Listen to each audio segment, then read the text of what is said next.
Module 2, Decoding Body Dysmorphia. Welcome back, brother. Let's start with a powerful truth. Many of us carry a battle within ourselves every time we look in the mirror.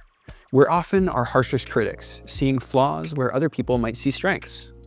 This internal war is what we call body dysmorphia. And in this module, we'll unpack what that means, how societal and cultural pressures fuel it, and what tools we can use to shift our perspective and embrace self-acceptance. What is body dysmorphia? Body dysmorphic disorder, or BDD, is a mental health condition that causes us to fixate on perceived flaws in our appearance. These flaws might be invisible to others, but to us, they feel overwhelming. BDD often leads to obsessive thoughts, low self-esteem, and a constant sense of inadequacy.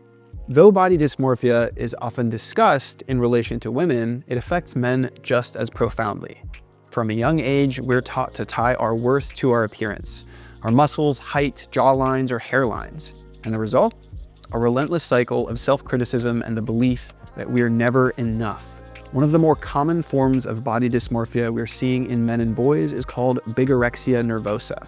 Bigorexia is a body dysmorphic disorder where the individual has a high desire to have less fat and obsession with increasing muscle mass. This is where the looks maxing and other red pill communities fuel body dysmorphia amongst one another in order to change what they need to look like in order to be man enough or be seen as desirable.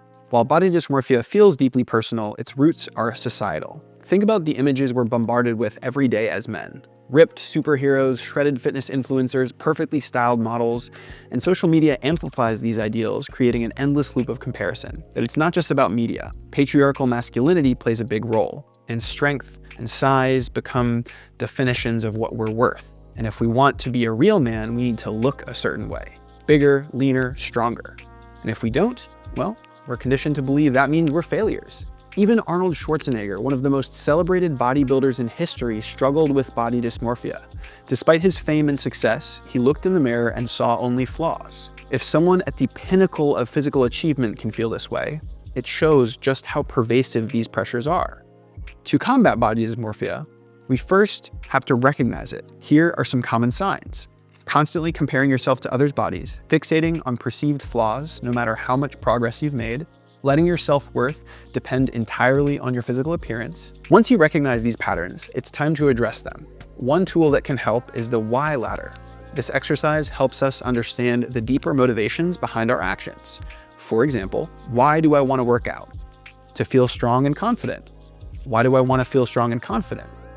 Because I want to feel more secure in myself. Why do I want to feel more secure? Because I often feel unworthy and think that looking better will fix that. The why ladder helps us dig past surface level desires to uncover the emotional roots of our actions. Often we realize that what we're seeking through fitness, confidence, love, worthiness, can't come from our appearance alone.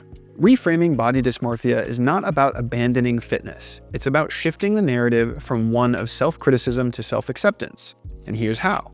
Practice gratitude for your body. Instead of focusing on what you don't like, take a moment to appreciate what your body does for you. It allows you to move, to feel, to experience life. And that's worth celebrating. So go ahead and thank your body for everything that it does for you. Focus on function and not aesthetics. Instead of asking, how do I look, ask, what can my body do? Strength, endurance, and health are far more fulfilling goals than meeting an arbitrary standard of attractiveness or aesthetic. And you want to limit negative influences, so start to curate your social media feeds to focus on including accounts that promote body positivity, functional fitness, and mental health.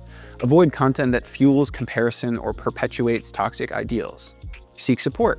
Talk to friends, family, or a men's group about how you're feeling. Sharing your struggles can reduce shame and help you realize that you're not alone. To truly combat body dysmorphia, we need to redefine what strength means. True strength isn't about the size of your biceps or the numbers on a scale. It's about resilience, vulnerability, and the courage to accept yourself as you are. Imagine walking into the gym not as a battleground, but as a sanctuary, a place where you show up not to punish yourself, but to care for yourself. A place where you celebrate progress, no matter how small, and where you support others in doing the same. So, time for an activity. Let's take a moment for reflection. Write down 3 things you're grateful for about your body, things it allows you to do, ways it supports you, or progress you've made.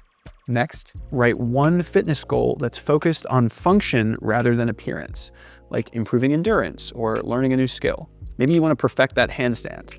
If you feel comfortable, share your reflections in the community forum. Your story might inspire someone else to reframe their perspective. Brother, body dysmorphia is a challenge many of us face, but it doesn't have to define us. By recognizing its roots, questioning our motivations, and shifting towards self-acceptance, we can reclaim our relationship with fitness and with ourselves. Remember, you are enough just as you are. Let's continue this journey together and cultivate mindful gratitude for these amazing bodies that keep us alive every single day. Thank you so much.